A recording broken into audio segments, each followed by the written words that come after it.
오늘 함께 보실 하나님 말씀은 요한복음 18장 11절 말씀입니다. 한 절 말씀인데도 다 같이 기립하셔서 하나님의 말씀을 봉독하도록 하겠습니다. 우리 함께 11절 말씀을 합독하겠습니다. 시작. 예수께서 베드로더러 이르시되 칼을 칼집에 꽂으라. 아버지께서 주신 잔을 내가 마시지 아니하겠느냐 하시니라. 아멘. 우리 착석하겠습니다. 오늘부터 4주간 우리가 MT 시리즈 The Way of Jesus라는 우리 주제를 갖고 함께 예수님에 대해서 말씀을 나누고자 합니다. 이 MT라는 것은 빈무덤이라고 신학적으로 굉장히 중요한 사건을 다룹니다. 우리가 비어있는 무덤이지만 우리가 그 비어있는 현상만 집중하는 것이 아니라 예수 그리스도께서 죽으시고 그다음 묻히시고 다시 부활하신 그 사건을 통틀어서 이 MT 빈무덤의 이 신학적인 내용들을 갖고 있습니다. 그래서 이 메시지는 이 복음의 핵심을 담고 있고 예수님의 순종, 예수님의 고난, 예수님의 승리, 그리고 예수님께서 우리를 부르시는 장면까지 이 4주간 말씀을 나누고자 합니다. 여러분 혹시 가라사대 게임 아세요? 아신다고 하시는 분들은 조금 이게 저랑 비슷한 세대이신 것 같은데, 가라사대 손 들어 하면 손을 들고 그다음에 손 내리세요 하면 틀린 거죠. 이 게임을 아마 아시는 분들 계실 거예요. 우리 청년부 수련회나 아니면 리트릿 갔을 때 굉장히 많이 했던 것 같은데 한번 해볼까요? 우리 가라사대 손을 들어주세요 하면 오른손을 들어주세요 하면 들고, 그다음 내려주세요 하면 틀린 거죠. 이렇듯이 우리 가라사대라는 게임을 아마 한 번쯤은 경험을 해봤을 겁니다. 그 지시어 앞에 가라사대라고 이름을 붙이면 우리가 성공하는 거고, 그냥 그 지시어에 가라사대가 없으면 틀린 거죠. 이게 굉장히 가벼우면서도 유쾌한 게임인데, 사실 이 게임을 우리 오늘의 살아가는 현실 속에 적용을 하면 사실 굉장히 유쾌하지만은 않습니다. 하나님께서 말씀하시되 하나님의 말씀을 이대로 지키라 라고 했을 때, 고난 가운데 있거나 우리의 어려움 가운데 처한 상황에서는 그 가라사대, 하나님께서 말씀하시되 라는 그 말씀이 굉장히 좀 어렵게 다가올 때가 있습니다. 하나님 잠깐만요, 이거는 조금 아닌 것 같습니다 라고 우리가 반문할 때가 있습니다. 예수님의 순종을 보면요, 예수님의 이 순종이라는 것 자체가 굉장히 어려워 보입니다. 우리가 순종한다라고 했을 때 엄마 말씀 잘 듣는다 이 정도로 생각을 했지만, 예수님의 순종을 보니까 목숨을 내어놓고 굉장히 어려운 길을 가시는 것 같아서 그 순종이라는 것이 내가 생각한 순종과 너무 거리감이 있어 보입니다. 하지만 오늘 이 예수님의 순종을 통해서 우리가 무엇을 배우고 예수님의 순종을 통해서 어떤 것을 깨달을 수 있는지를 한번 좀 살펴보기를 원합니다. 예수님의 순종을 통해서 우리는 무엇을 배울 수 있을까요? 먼저 첫 번째로는 이 순종은 하나님의 계획을 바라보는 마음입니다. 이 순종이라는 것은 하나님의 계획을 바라보는 마음이라는 것입니다. 11절 말씀을 함께 보겠습니다. 11절에 한 부분을 보면 이렇게 기록하고 있습니다. 칼을 칼집에 꽂으라 라는 말씀이 나와 있습니다. 이 오늘 본문을 감싸는 요한복음 18장 말씀, 18장 1절에서 11절 말씀 전체를 우리가 조금 살펴볼 필요가 있습니다. 오늘 11절 말씀이 왜 나왔는지를 보게 되는데요, 이 18장 말씀은 예수님께서 잡히시는 장면을 다루고 있습니다. 지금 스토리는 이렇습니다. 때는 굉장히 밤이고 차디찬 공기가 이렇게 우리 피부 가운데 지금 와닿고 있습니다. 그 공기가 에워싸고 있는 가운데 갑자기 무대가 이 무거운 분위기로 연출이 됩니다. 예수님은 제자들과 함께 기도하러 가신 후에 감난산 건너편으로 올라가서 기도하러 올라가십니다. 그곳은 예수님이 자주 반복해서 올라가셔서 기도했던 익숙한 장소입니다. 익숙한 곳이기 때문에 우리가 성경에서 아는 가룟 유다도 잘 아는 장소였습니다. 유다는 무장한 군사들을 대거 데리고 와서 횃불과 무기를 들고 예수님을 찾아갑니다. 그러나 갑자기 습격을 당한 제자들은 몹시 놀란 다음에 긴장합니다.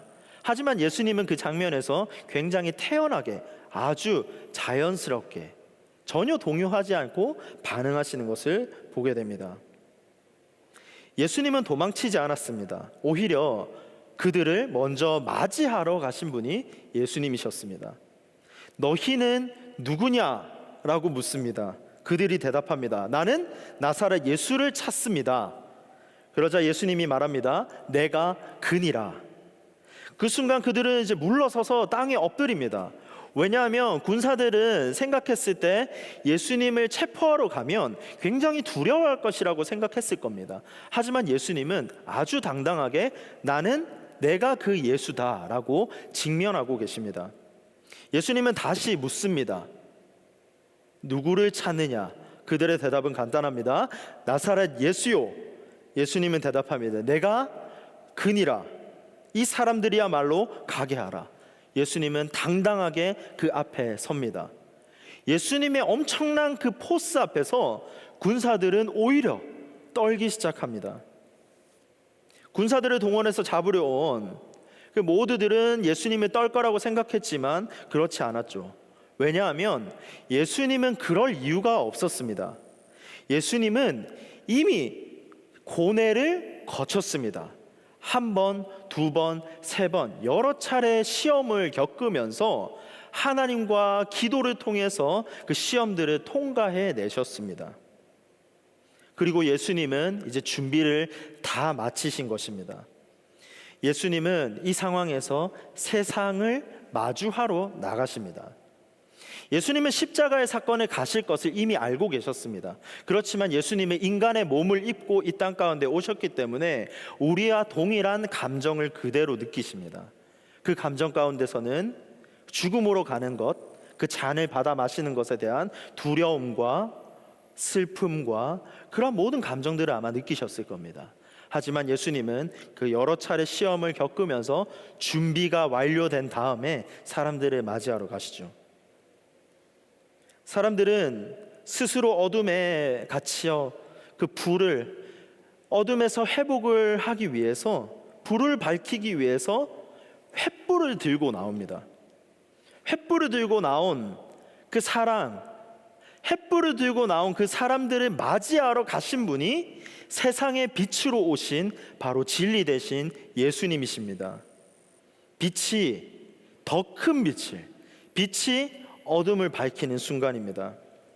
그런데 이 장면에서 보면 이제 베드로가 막 흥분하는 거예요. 막 흥분해서 막 칼을 뽑고 그 군사의 귀를 자릅니다. 그 말고라고 하는 그 군사의 귀를 자르면서 말고가 굉장히 당황하고 있을 때 예수님은 그 장면에서도 아주 태연하게 자연스럽게 말고의 귀를 깨끗하게 치유해 주시기도 합니다.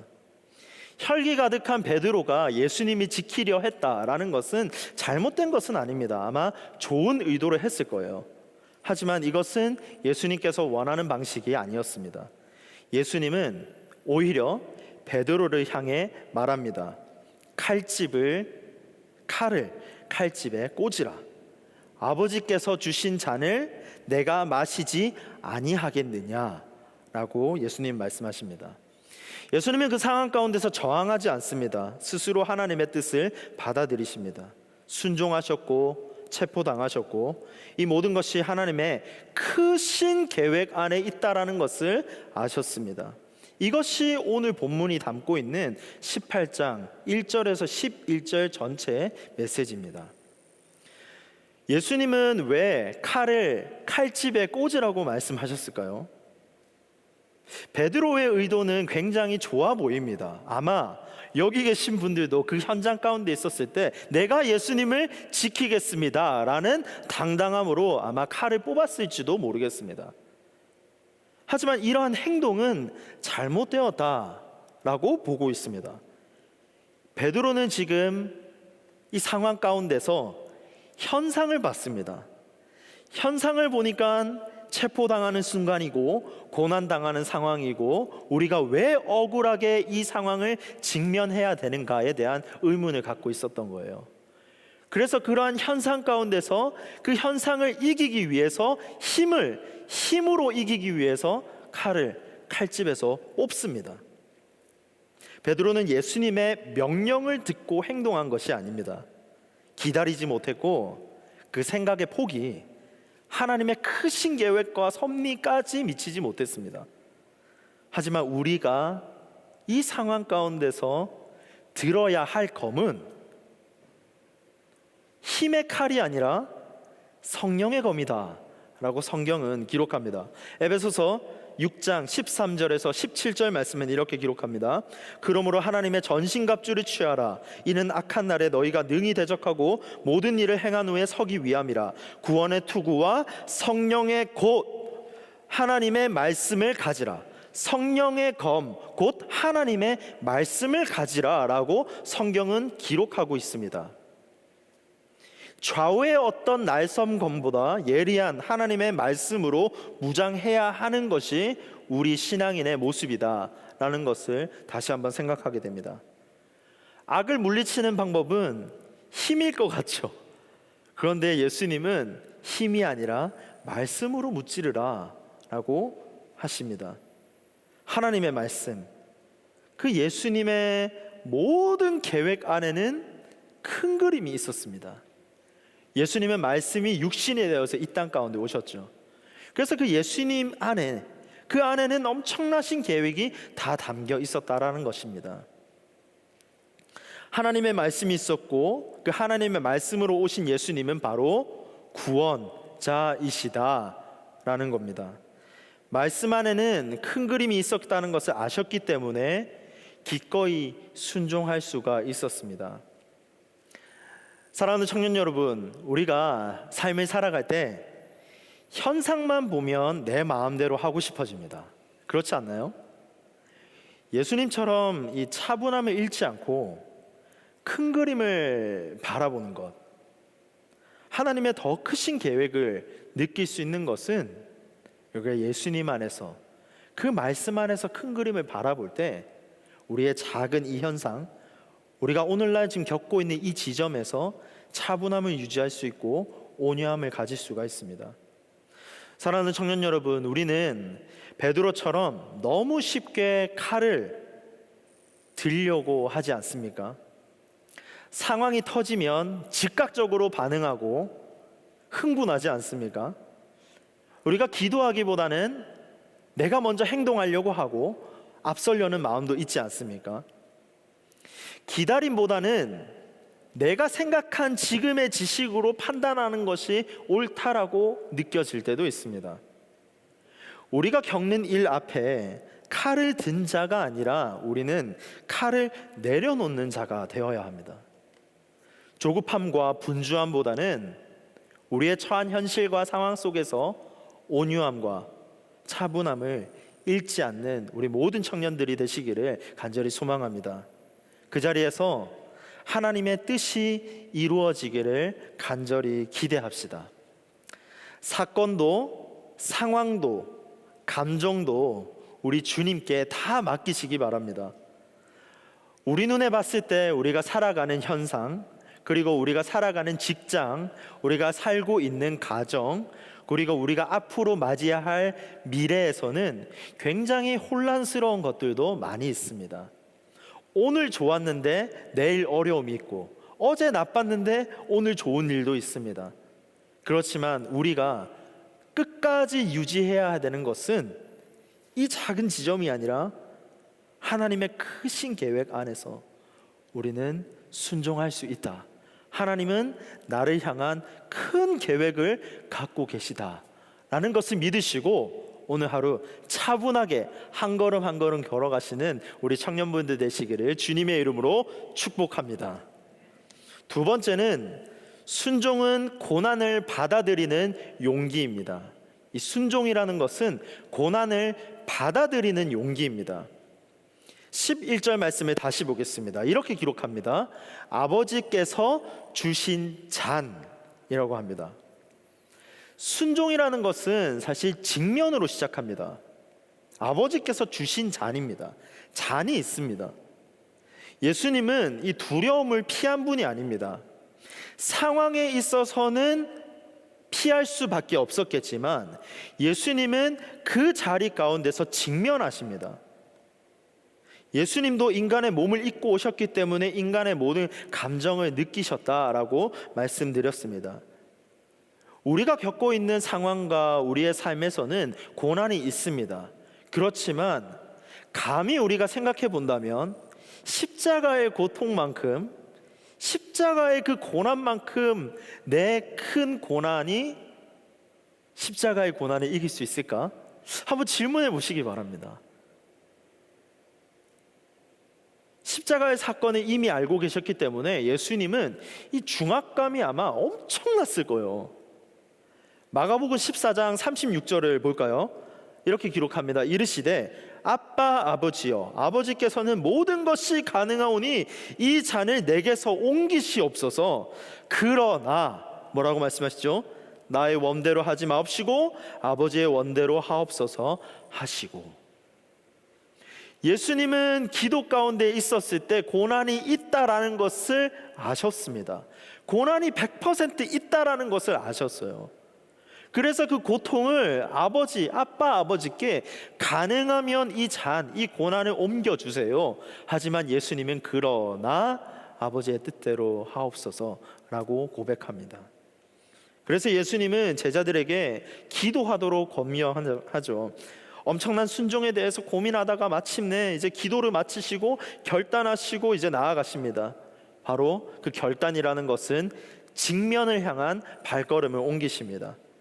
이 직면이라는 것은 자발적 움직임입니다. 받아들인다라는 것은 당당하다라는 겁니다. 예수님의 당당함은 자신을 드러냄으로 보여주십니다. 예수님께서 하신 말씀은 거듭 자신을 내가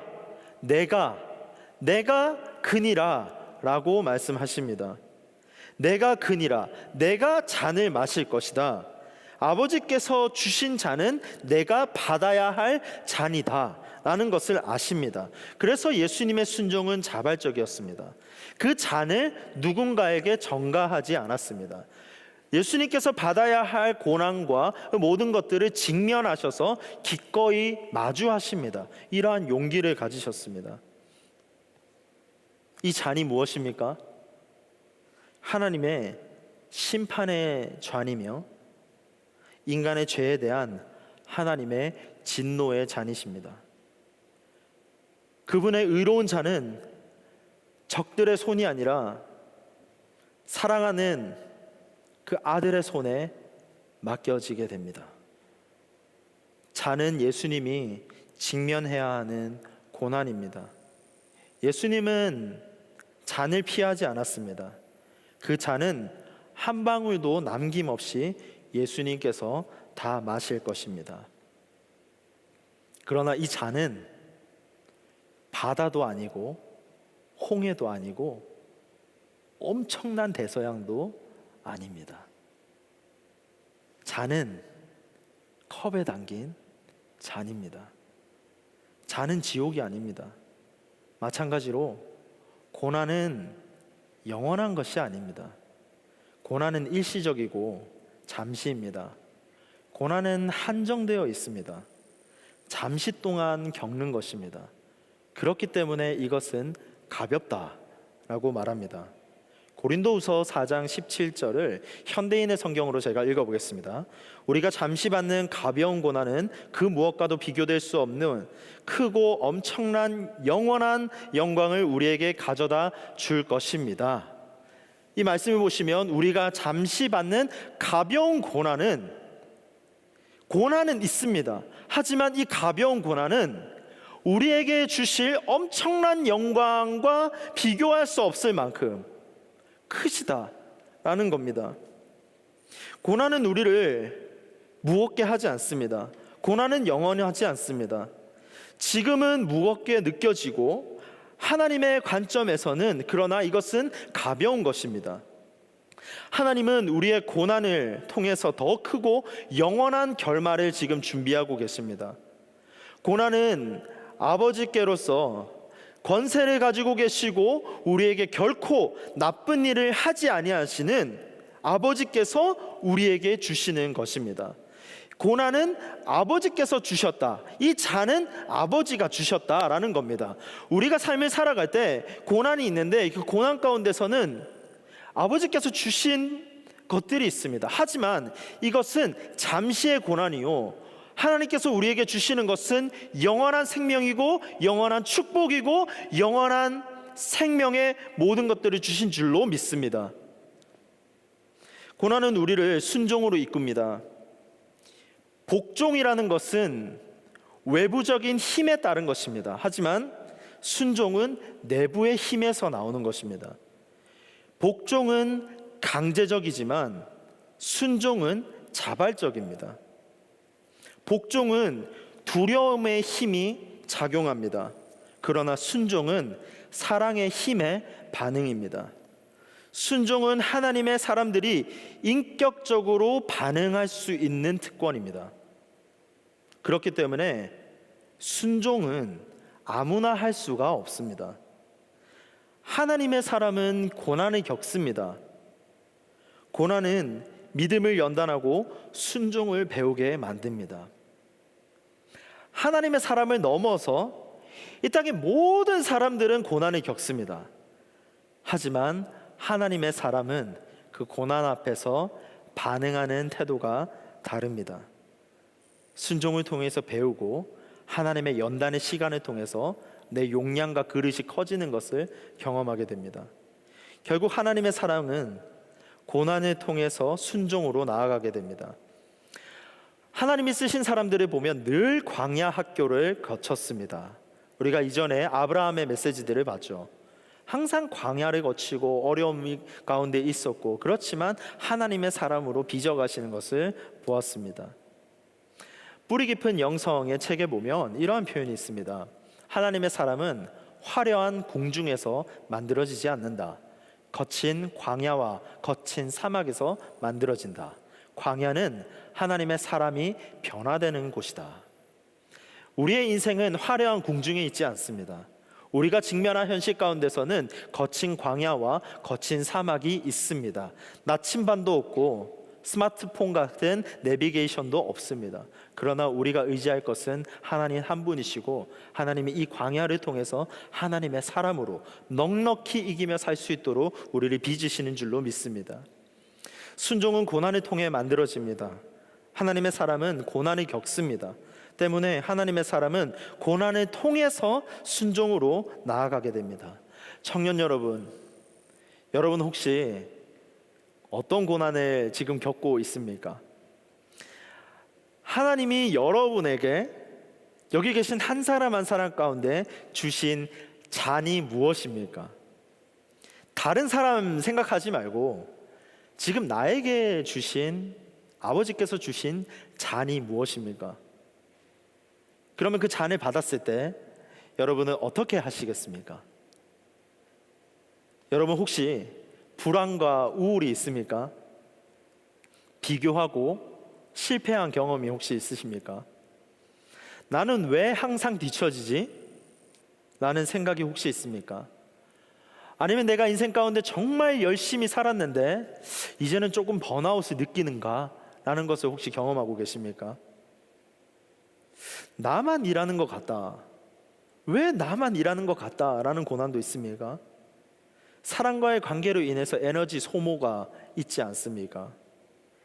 목표는 늘 있었는데 거듭된 실패와 반복과 내 상황이 따라주지 않는 것들 때문에 의욕이 없진 않습니까? 우리는 역시 이 취업의 문제를 겪고 있습니다. 스펙 경쟁 사회 안에서 우리는 오늘 즐거웠는데 내일 옆에 사람과 비교했을 때 좌절을 겪는 게 오늘날 우리의 현실입니다. 반복되는 실패, 탈락도 경험합니다. 나의 길이 뭔지 모를 때도 있습니다.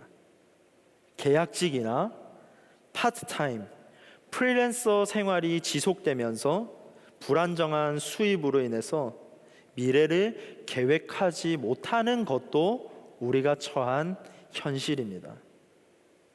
학자금 대출은 받았는데 생활비는 갈수록 늘어나고 물가는 계속 상승하면서 꿈은 굉장히 큰데 현실이 녹록치 않은 것도 경험하게 됩니다. 혹시 이러한 것들 말고 혹시 여러분 삶 가운데 영적인 고난도 혹시 겪고 계십니까? 기도해도 응답이 없음에 하나님이 멀게만 혹시 느껴지지 않습니까?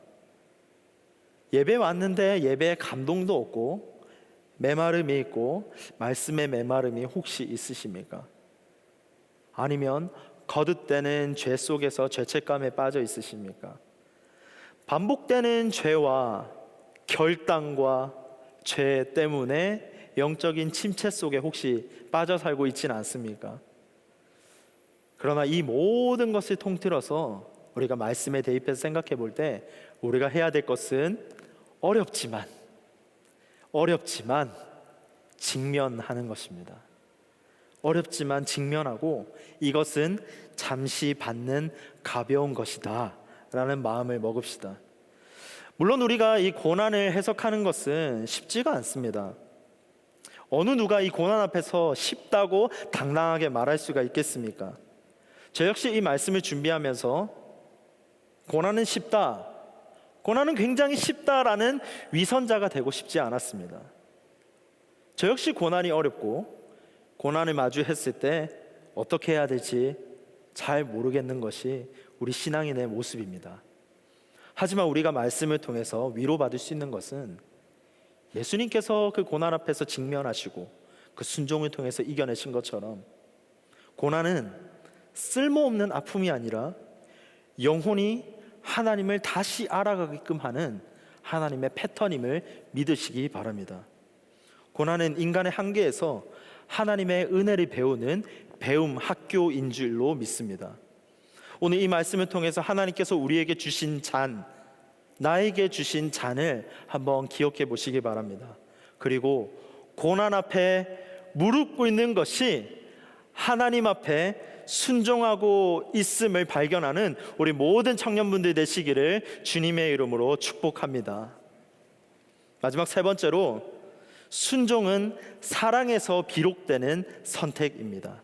순종은 사랑에서 비롯되는 선택이라는 것입니다. 11절 말씀 다시 한 번 더 보겠습니다. 우리 함께 읽어볼까요? 11절 말씀입니다. 시작. 예수께서 베드로더러 이르시되 칼을 칼집에 꽂으라. 아버지께서 주신 잔을 내가 마시지 아니하겠느냐 하시니라 라고 기록합니다.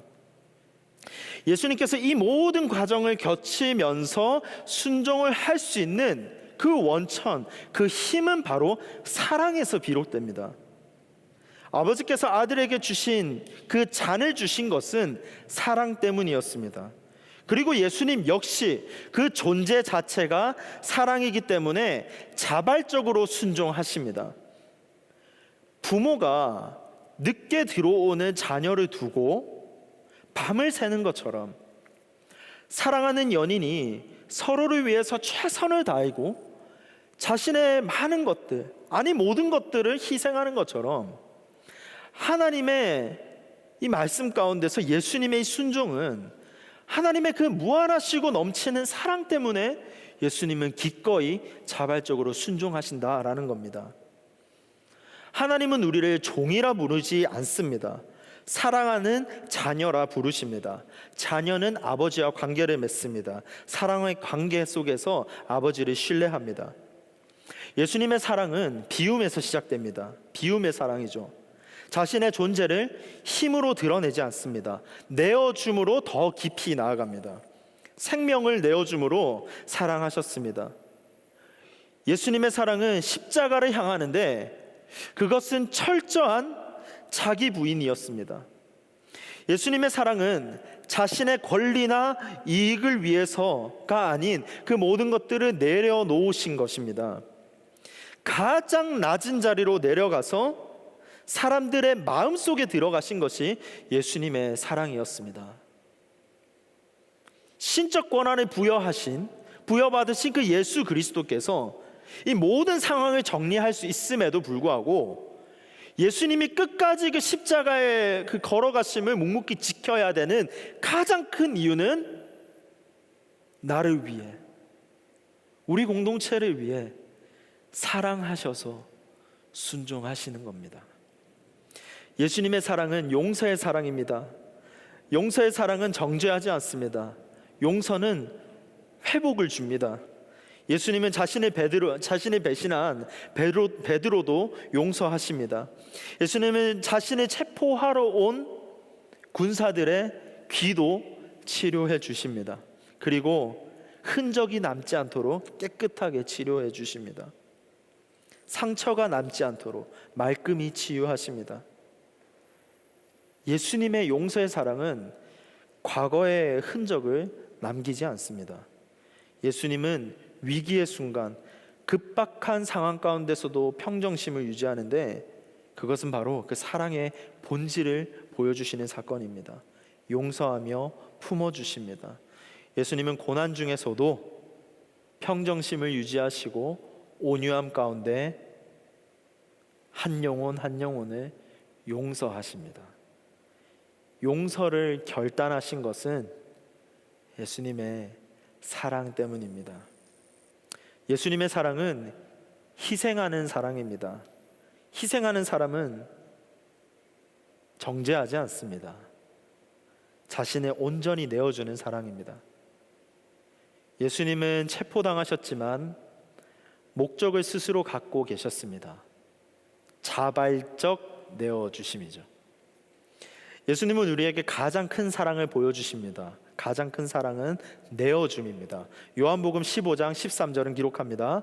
사람이 친구를 위하여 자기 목숨을 버리면 이보다 더 큰 사랑이 없나니.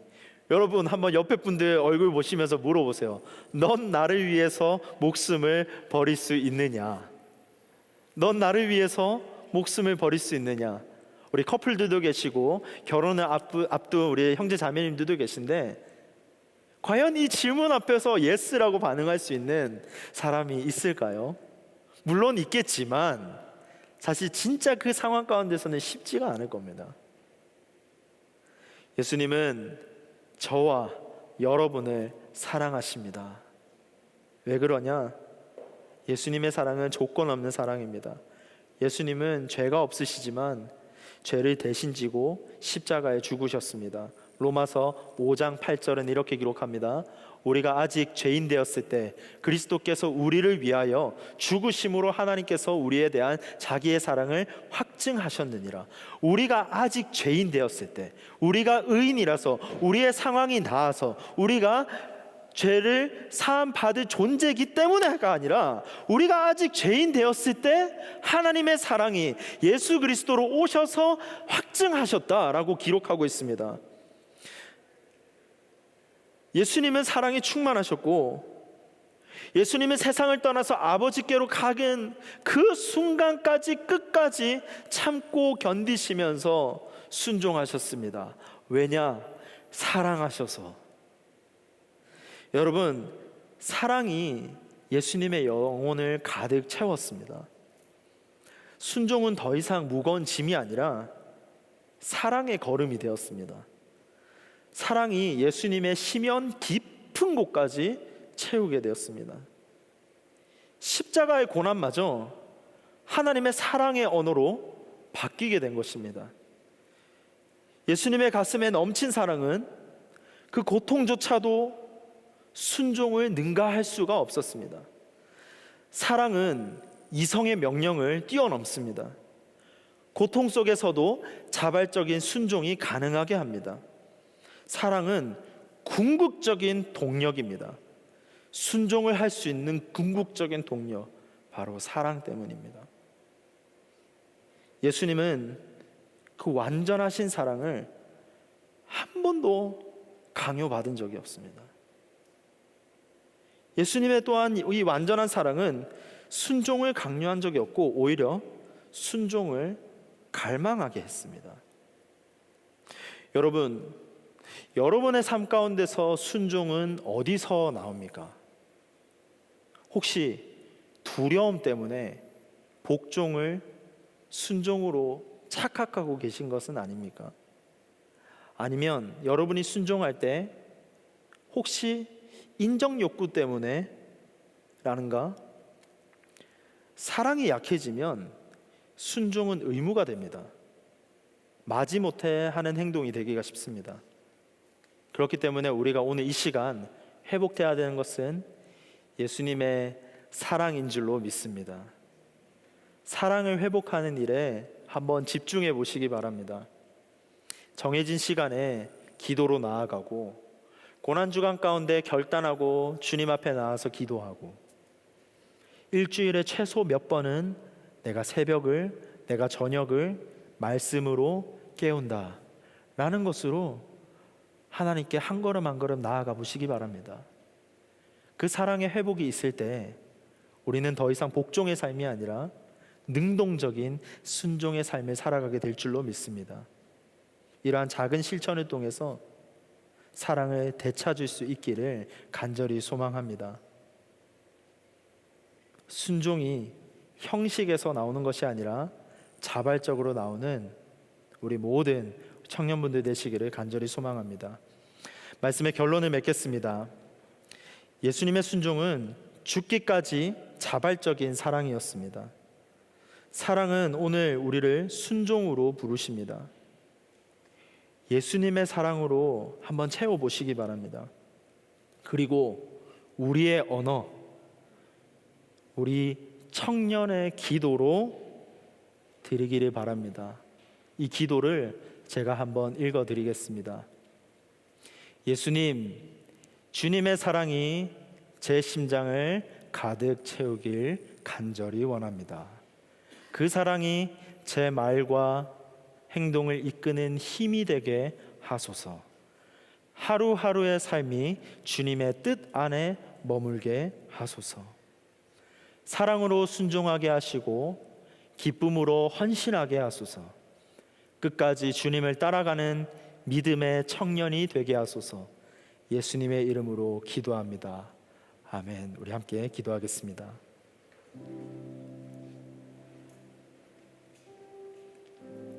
이 시간 우리가 눈을 감고 조용히 한번 묵상해 보겠습니다. 예수님의 사랑에 귀를 기울이고 예수님의 십자가를 묵상하며 시간 나아가기를 원합니다. 예수님의 십자가의 고통과 사랑과 그 크신 은혜가 나에게 어떻게 다가오는지 묵상함으로 주님, 내가 주님 닮아가며 한 걸음 따라가겠습니다 라는 순종으로 결단하며 나아가는 이 시간이 되기를 간절히 소망합니다. 우리 함께 기도하겠습니다.